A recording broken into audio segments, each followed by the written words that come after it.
ونصلي ونسلم على رسوله الكريم أما بعد فأعوذ بالله من الشيطان الرجيم بسم الله الرحمن الرحيم والضحى والليل إذا سجى ما ودعك ربك وما قلى وللآخرة خير لك من الأولى ولسوف يعطيك ربك فترضى ألم يجدك يتيما فآوى ووجدك ضالا فهدى ووجدك عائلا فأغنى فأما اليتيم فلا تقهر وأما السائل فلا تنهر وأما بنعمة ربك فحدث صدق اللہ۔ ناظرین کرام، سورہ مبارکہ والضحیٰ جو کہ قرآن مجید فرقان حمید کا اس لحاظ سے منفرد سورہ ہے کہ یہ از اول تا آخر رسالت مآب صلی اللہ علیہ وآلہ وسلم اور آپ کے اہل بیت میں سے دو مقدس ہستیاں حضرت خدیجہ الکبریٰ سلام اللہ علیہا اور حضرت سیدتنا ابو طالب علیہ السلام کی عظمتوں کا خطبہ پڑھتا ہوا نظر آتا ہے۔ اس سورہ پاک کا آغاز چند قسموں سے ہوتا ہے، والضحیٰ واللیل اذا سجی، اور اس کے فوراً بعد عظمت رسالت مآب صلی اللہ علیہ وآلہ وسلم کا بیان ذات واجب جل مجدہ الکریم کی جانب سے ارشاد ہوتا ہے، اور پھر آگے چل کے یہ سورہ ایک اس طرح کی آیت ارشاد فرماتا ہے جو حضور صلی اللہ علیہ وآلہ وسلم کی 25 سال کی مقدس اور عظیم زندگی کی عظمت اور رفعت پر دلالت کرتی ہے، اور وہ آیت ہے وَوَجَدَكَ ضَالًّا فَهَدَى۔ کہ حبیب صلی اللہ علیہ وآلہ وسلم ہم نے آپ کو تلاش حق میں سرگرداں پایا تو اپنی جانب راہ دی۔ 25 سال حضور علیہ السلام کی زندگی کی عظمت اور رفعت پر دلالت کرتی ہے یہ آیت کہ وَوَجَدَكَ ضَالًّا فَهَدَى، کہ آپ کو تلاش حق میں ہم نے سرگرداں پایا تو اپنی طرف راہ دی۔ آپ کا جا بجا جستجوئے اور تلاش ربانی میں مکہ شریف کی گلیوں میں گھومنا اور پھرنا، وہ تمام واقعات جو آپ کی کم سنی کے ہیں، وہ تمام حسین خرق عادت واقعات جو آپ کے بچپن کے ہیں، ان تمام کو اس آیت نے اپنے اندر سمو لیا ہے۔ وَوَجَدَكَ ضَالًّا فَهَدَى، کہ حبیب علیہ السلام ہم نے آپ کو تلاش حق میں سرگرداں پایا تو اپنی طرف راہ دی۔ اگر میں اپنے سامعین کی اعلیٰ سماعتوں کی نظر یہ جملہ ہدیہ کرنا چاہوں کہ یہ سورہ حضور علیہ السلام کی مکی زندگی کو بیان کرتا ہے تو یہ بات نہ غلط ہوگی نہ بے جا ہوگی، چونکہ ان ہستیوں کا ذکر آگے چل کے سورہ پاک میں آتا ہے جو آپ کے ساتھ رہیں مکی زندگی میں، اور کچھ عرصے بعد وہ آپ کو داغ مفارقت دے گئے۔ مثال کے طور پہ سورہ میں آگے آتا ہے کہ الم یجدک یتیما فآوی، کہ حبیب صلی اللہ علیہ وآلہ وسلم ہم نے آپ کو یتیم پایا تو اپنی آغوش میں لے لیا۔ اب سوال یہ پیدا ہوتا ہے، آپ تمام تاریخ اسلام کو جانتے ہیں کہ حضور علیہ السلام کی پیدائش سے قبل آپ کے والد ماجد کو حضرت سرکار عبداللہ رضی اللہ تعالیٰ عنہ ورداہ عنہ وصال فرما جاتے ہیں۔ آپ کی پیدائش ہوتی کچھ عرصے بعد مخدومہ کائنات، مخدومہ کل اردین و کل سماوات جناب آمنہ رضی اللہ تعالیٰ عنہ کا وصال ہو جاتا ہے۔ تو اس کے بعد آپ کس کی آغوش میں آتے ہیں؟ تو تاریخ اسلام ہمیں ایک ہی ہستی کا پتہ دیتی ہے، اور وہ ہستی ہیں جناب ابو طالب رضی اللہ تعالیٰ عنہ۔ تو آج کی اس نشست میں مجھے حضور اکرم نور مجسم شاہ بنی آدم صلی اللہ علیہ وآلہ وسلم کے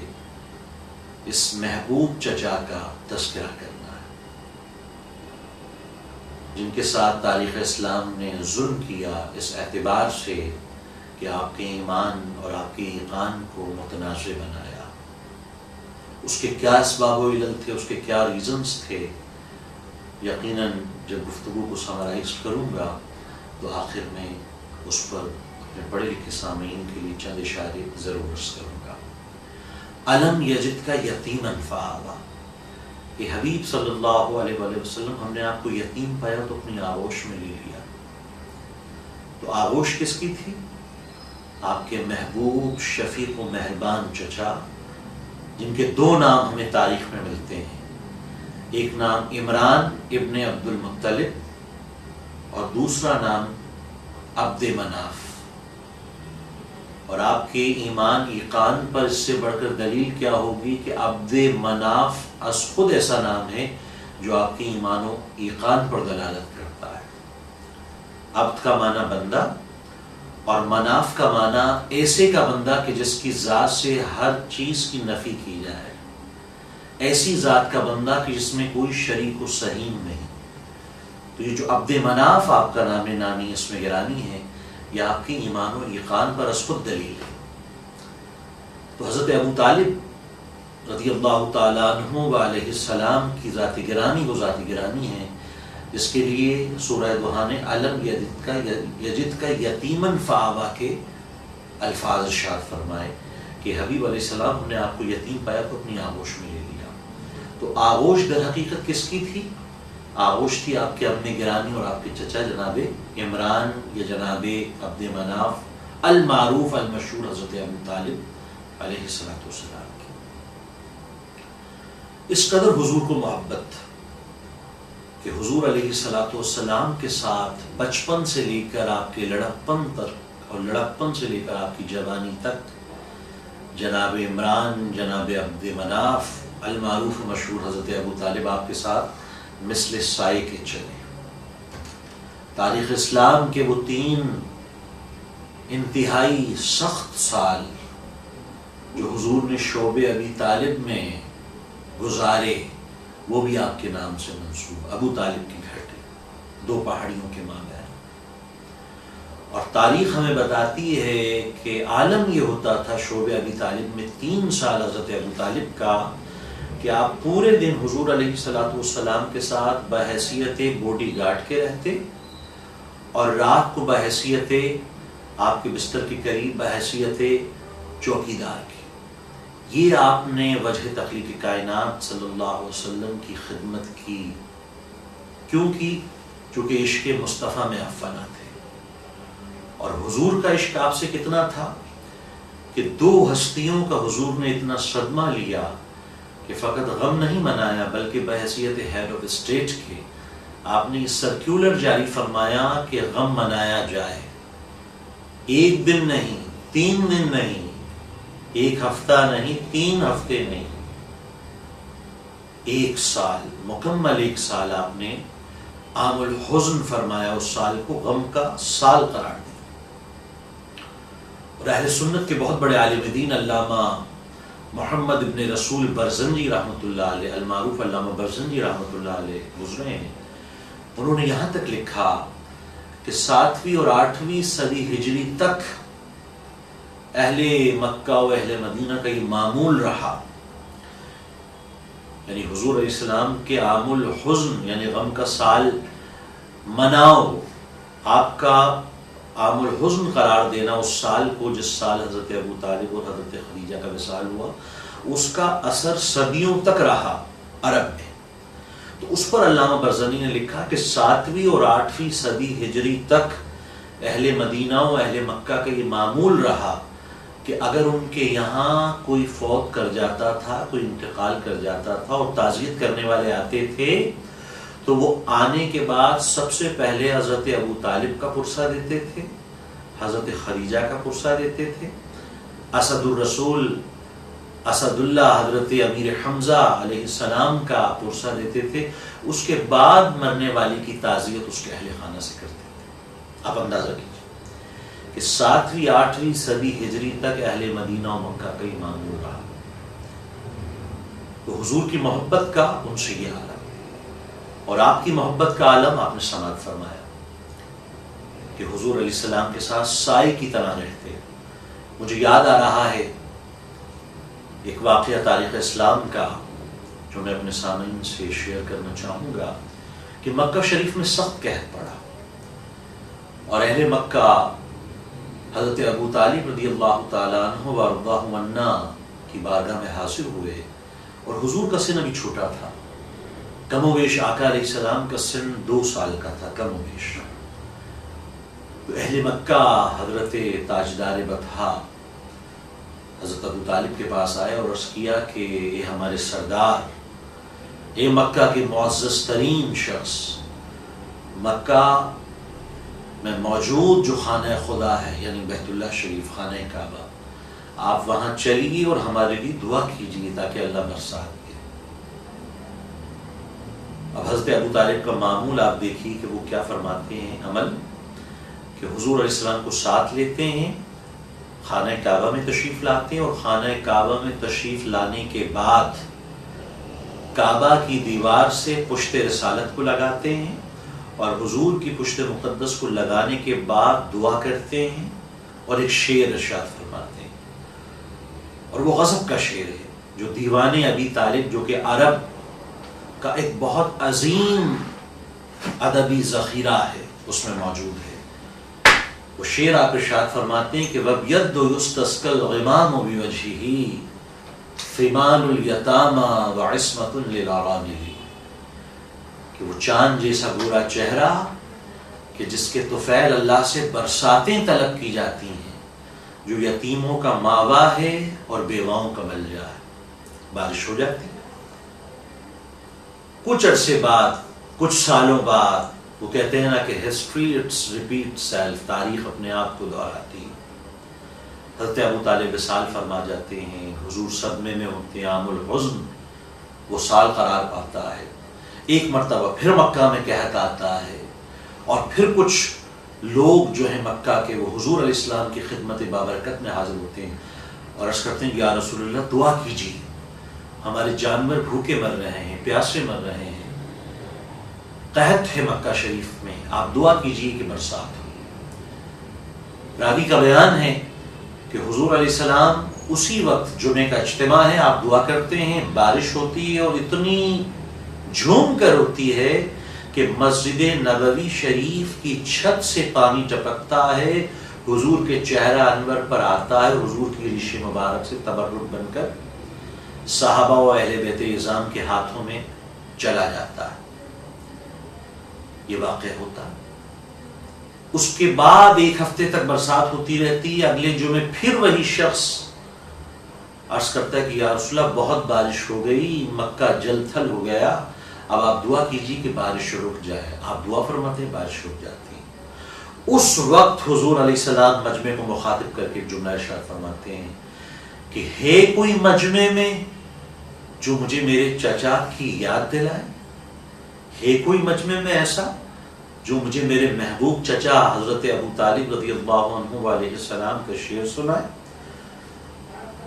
تو حضرت امیر المومنین خلیفۃ المسلمین امام المتقین جناب علی بن ابی طالب علیہ السلام کھڑے ہوتے ہیں اور یہ شعر پڑھتے ہیں، وَبْيَدُّ يُسْتَسْقَى الْغِمَامُ بِوَجْهِهِ ثِمَالُ الْيَتَامَى وَعِصْمَةٌ لِلْأَرَامِلِ،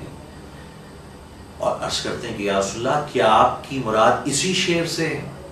تو حضور علیہ السلام اس بات میں سر ہلاتے ہیں۔ تو آپ اندازہ کیجئے ان کی عظمت کا، ان کی رفعت کا، ان کے عشق رسالت مآب صلی اللہ علیہ وآلہ وسلم کا، کہ آپ کا دیوان آج بھی عرب کا ایک بہت بڑا علمی اور ادبی ذخیرہ ہے۔ اور چلتے چلتے میں غلط فہمی بھی دور کرنا چاہوں گا جو مغالطہ ہے عالم اسلام کے اندر، جو بات غلط العام ہو گئی ہے، اور اکثر کہا جاتا ہے کہ سب سے پہلے نعت گو شاعر حضرت حسان ابن ثابت رضی اللہ عنہ ہے۔ یہ بات غلط فہمی پر مشتمل ہے۔ سب سے پہلے نعت گو شاعر حضرت ابو طالب رضی اللہ تعالیٰ عنہ ہے، نہ کہ جناب حسان۔ حضرت حسان نے تو تقلید کی ہے شاعری میں جناب ابو طالب کی، اور حضرت حسان کی آپ شاعری کو پڑھتے ہیں تو آپ کو اندازہ ہوتا ہے کہ جتنی شاعری ہے وہ تقریباً حضرت ابو طالب علیہ السلام کی زمین پہ کی گئی ہے۔ شعراء زمین کی اصطلاح کو سمجھتے ہیں، تو جناب ابو طالب رضی اللہ تعالیٰ عنہ کی زمین پر شاعری ہے جناب حسان بن ثابت رضی اللہ تعالیٰ عنہ کی۔ تو یہ بات ایک غلط فہمی پر مشتمل تھی جو کہ غلط العام ہوئی کہ سب سے پہلے نعت گو شاعر جناب حسان نہیں بلکہ جناب ابو طالب ہے۔ ان کے تتبع میں، ان کی تقلید میں شاعری ہے حضرت حسان کی اور دیگر صحابہ کرام کی۔ سامعین گرامی، حضرت ابو طالب کی عظمتوں کا بیان کیا کیا جائے؟ حضور علیہ السلام کا سن 25 سال کا ہے، اور مسلمہ اور متفق علیہ روایت ہے کہ حضور علیہ السلام کا جو نکاح ہوتا ہے، جو شادی ہوتی ہے آپ کی پہلی، اس وقت آپ کا سن تھا 25 سال، اور نکاح کس سے ہو رہا ہے؟ حضرت خدیجہ الکبریٰ سلام اللہ علیہا، جو طاہرہ بھی ہیں اور ملکۃ العرب کے لقب سے بھی ملقب ہیں۔ نکاح کا وقت ہے، مجمع صحابہ کرام میں بڑے بڑے صحابی موجود ہیں، جن میں صحابہ کبار بھی ہیں، بڑے بڑے معززین ہیں مکہ کے، اور جب نکاح کا وقت ہوتا ہے تو کائنات کے مولا، اللہ کے محبوب جناب احمد مجتبیٰ حضرت محمد مصطفیٰ صلی اللہ علیہ وسلم ارشاد فرماتے ہیں کہ چچا جان، اے میرے چچا ابو طالب، اپنی نشست سے کھڑے ہو جائیے اور میرا نکاح پڑھائیے۔ تو یہ شرف بھی جناب ابو طالب رضی اللہ تعالیٰ عنہ کو حاصل ہوا کہ حضور علیہ السلام کا نکاح اقدس بھی آپ نے پڑھایا، اور آپ نکاح خانے عقد مصطفیٰ ٹھہرے، اور نکاح جو آپ نے پڑھایا اس کے ابتدائی کلمات یقیناً اپنے سامعین سے شیئر کرنا چاہوں گا، جو آپ کی عظمت ولایت پر دلیل ہے، یعنی آپ کی ایمان اور یقین میں کس طرح اور کس بنیاد پہ شک کیا جائے، جبکہ آپ کی ولایت کا عالم یہ ہے کہ آپ خطبہ نکاح کے الفاظ یہ ارشاد فرماتے ہیں کہ الحمدللہ الذی جعلنا من ذریت ابراہیم و زرع اسماعیل، حمد ہے اس اللہ کی کہ جس نے ہمیں خاندان ابراہیم میں اور کھیتی اسماعیل میں پیدا کیا۔ اب ایک نقطہ آپ کے ذہن میں رہنا چاہیے کہ قرآن مجید کا نزول شروع ہونا ہے اس وقت جب حضور کا سن ہے 40 سال کا، نکاح کا واقعہ ہے 15 سال قبل کا، تو جس آیت کو 15 سال بعد نازل ہونا ہے ظاہراً، وہ آیت حضرت ابو طالب ارشاد فرما رہے ہیں خطبہ نکاح۔ آغاز کہاں سے؟ الحمدللہ الذی جعلنا من ذریت ابراہیم و زرع اسماعیل، حمد ہے اس اللہ کی کہ جس نے ہمیں خاندان ابراہیم میں اور کھیتی اسماعیل میں پیدا کیا۔ اور پھر سے آگے بڑھتا ہے خطبہ، اور حضور کے نکاح کی مجلس اختتام پذیر ہوتی ہے۔ آپ ہی کی زوجہ کو یہ شرف حاصل ہے، حضرت فاطمہ بنت اسد سلام اللہ علیہا، کہ حضور علیہ السلام کسی مقدس ہستی کی قبر شریف میں تشریف نہیں لے گئے اور اسے لیٹ کر ناپ نہیں چیک کیا، اسے متبرک نہیں فرمایا، سوائے حضرت فاطمہ بنت اسد سلام اللہ علیہا کے۔ کیوں؟ اس لیے کہ پالا ہی آپ نے۔ والدہ تشریف لے گئے، والدہ سے پہلے آپ دنیا میں تشریف بھی نہیں لائے تھے کہ والد صاحب وصال فرما گئے، شفیق رحیم کریم دادا تھے حضرت عبد المطلب، وہ وصال فرما گئے۔ حضرت ابو طالب اور حضرت فاطمہ بنت اسد جو کہ چچا اور چچی ہیں مگر ماں باپ کی طرح آپ نے اللہ کے محبوب کی پرورش فرمائی، تو اتنا صدمہ گزرا آپ کو حضرت فاطمہ بنت اسد کے وصال کا یا حضرت ابو طالب کے وصال کا کہ حضرت ابو طالب کے وصال پر عام الحزن قرار دیا اس سال کو، کہ پورے سال غم منایا جائے، بحیثیت ہیڈ آف اسٹیٹ یہ سرکولر جاری ہوا. اور فاطمہ بنت اسد رضی اللہ عنہا کی قبر شریف میں حضور تشریف لے گئے اور حضور علیہ السلام لیٹ گئے، اس کو چیک کیا کہ آیا اس کا سائز درست ہے آپ کے قد کے حساب سے میری والدہ گرامی کے، اور اس کو متبرک فرمایا. آقا لیٹ گئے، پھر فرمایا ہاں ٹھیک ہے، اب میری چچی میری والدہ حضرت فاطمہ بنت اسد کو لحد میں اتاروں گا، انتظام کیا جائے میت شریف کو، جنازہ شریف کو آگے بڑھایا جائے. اس خاندان کی عظمت کا عالم یہ ہے. اسلام کی دعوت ہو جس میں دعوت تعام بھی تھی، وَأَنذِرْ عَشِيرَتَكَ الْأَقْرَبِينَ، حکم آ گیا ہے حبیب اپنے قرابت داروں کو ڈرائیے، قریبیوں کو ڈرائیے، اللہ کا حکم انہیں سنائیے، اللہ کا پیغام انہیں دیجیے. تو پہلی دعوت اسلام بھی بیت ابو طالب پر منعقد ہوتی ہے، وہیں دسترخوان بچھتا ہے. اور اس بات پر تقریباً علماء اسلام کا اتفاق ہے کہ حضور علیہ السلام کے پہلے میلاد کی محفل جناب عبد المطلب نے منعقد کی، اور میلاد شریف کا جو پہلا لنگر ہوا وہ حضرت ابو طالب نے کھلایا. 3 دن تک آپ اونٹ ذبح کرتے رہے اور اہل مکہ کی ضیافت فرماتے رہے، اور لوگ کھانا کھا کے جاتے رہے، اور آپ مبارکبادیں وصول کرتے رہے حضور علیہ السلام کی میلاد شریف کی، آپ کی ولادت پاک کی. تو اتنا بلند و بالا مقام ہے حضور کے اس چچا کا کہ جن کے ایمان کو تاریخ اسلام کے اندر متنازع بنانے کی کوشش کی گئی. جیسے کہ میں نے ابتدائی گفتگو میں عرض کیا تھا کہ وہ کیا اسباب و علل تھے کہ جن وجوہات کی بنیاد پر آپ کی ایمان و ایقان کو متنازع بنانے کی کوشش کی گئی،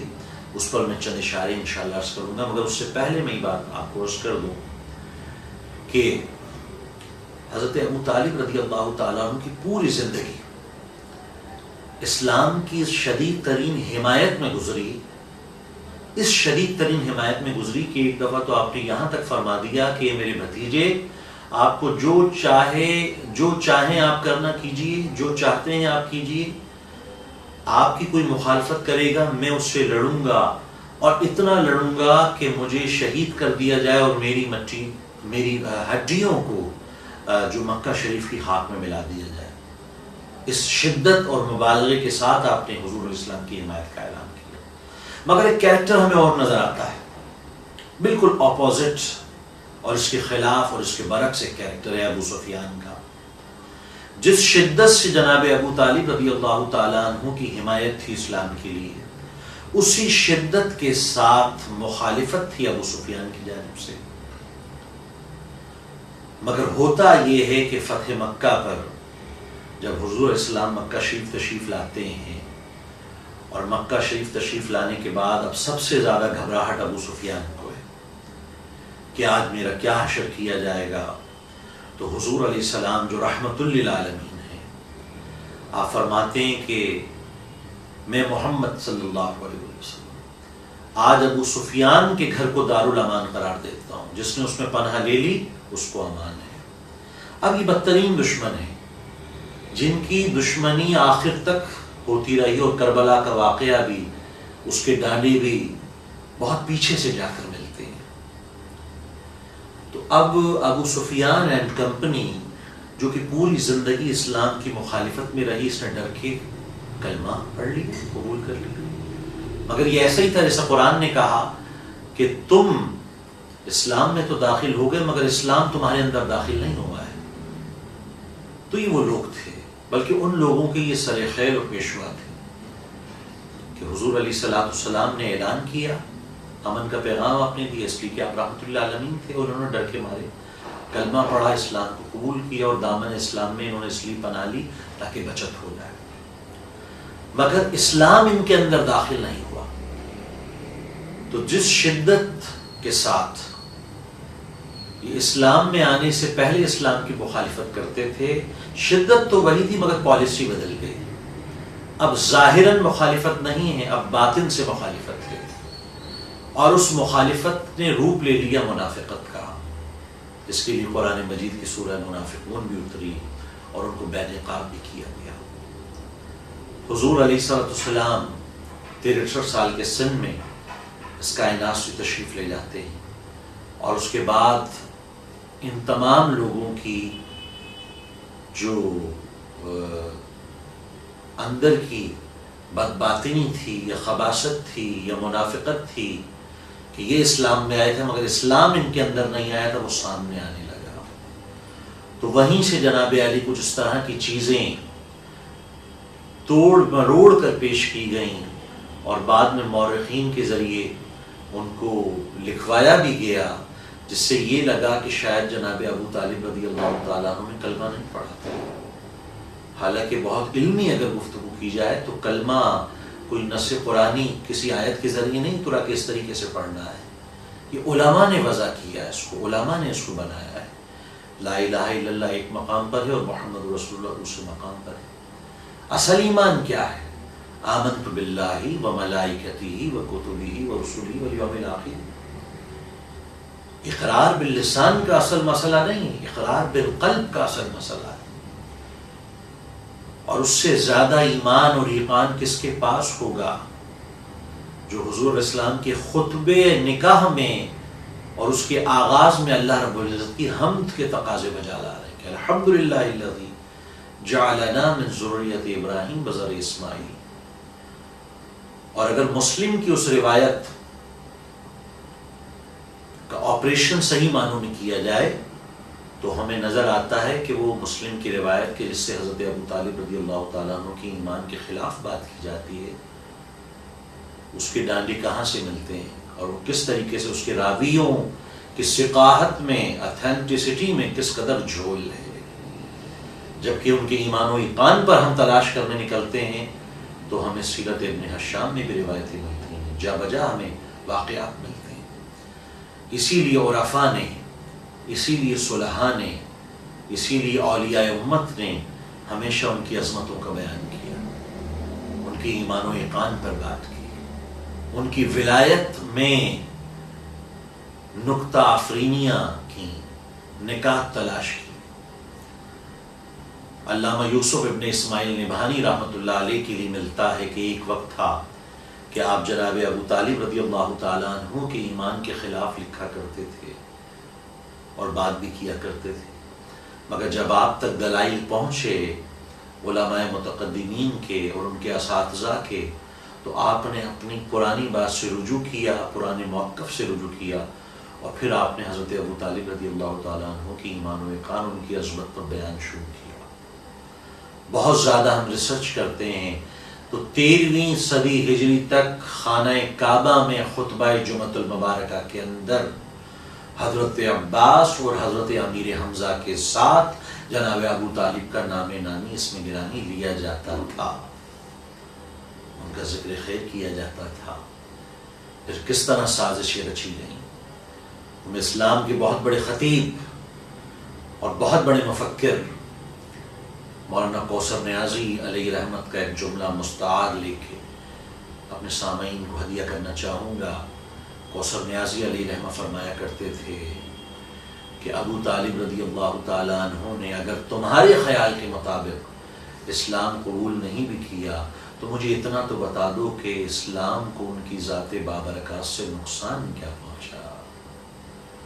اور اگر تمہارے خیال میں ابو سفیان نے اسلام قبول کر لیا تو مجھے اتنا بتا دو کہ ابو سفیان کے اسلام قبول کرنے سے اسلام کو فائدہ کیا پہنچا۔ اور مزید مفکر اسلام اور خطیب اسلام مولانا کوثر نیازی علیہ رحمت، خدا ان کو کروٹ کروٹ جنت عطا فرمائے، وہ فرمایا کرتے تھے موازنہ کر لو ابو سفیان اور حضرت سرکار ابو طالب علیہ السلام کا کہ ابو سفیان سے امت کو یزید ملا اور معاویہ ملا، اور جناب ابو طالب رضی اللہ تعالیٰ عنہ وارضہ عنہ سے امت کو علی ملے، حسن ملے، حسین ملے، امام زین العابدین ملے، حضرت امام باقر ملے، حضرت امام جعفر الصادق ملے، تا امام آخر الزمان امام مہدی علیہ السلام۔ سامعین گرامی، حضرت ابو طالب کا ایمان، ایقان، اس پر بحث کی کوئی گنجائش نہیں، بلکہ اب وقت ہے کہ آپ کی ولایت پر نقطہ آفرینی کی جائے۔ علمی موشگافی کی جائے، آپ کی عظمت ولایت میں نکاح تلاش کیے جائیں، آپ کی دیوان پر سیر حاصل کام کرنے کی ضرورت ہے، دیوان ابو طالب، جو کہ عربی ادب کا ایک بہت بڑا علمی ذخیرہ اور سرمایہ ہے۔ آخر میں دعا کرنا چاہوں گا کہ اللہ رب العزت اپنے حبیب علیہ السلام کے نالین شریفین کے تصدق میں ہمیں اپنی ذات کا عرفان عطا فرمائے، اپنے محبوب علیہ السلام کی ذات بابرکات کا عرفان عطا فرمائے، اور حبیب کی ذات سے جو وابستہ مقدس ہستیاں تھیں، بالخصوص اہل بیت اعظام علیہ السلام، ان کی ذوات قدسیہ کا عرفان عطا فرمائے۔ مولا حضرت ابو طالب علیہ السلام کے صدقے اور طفیل میرے ان کلمات کو اپنی بارگاہ میں شرف قبولیت عطا فرمائے، آمین بحق طٰہٰ و یاسین، وآخر دعوانا ان الحمد للہ رب العالمین، والسلام علیکم۔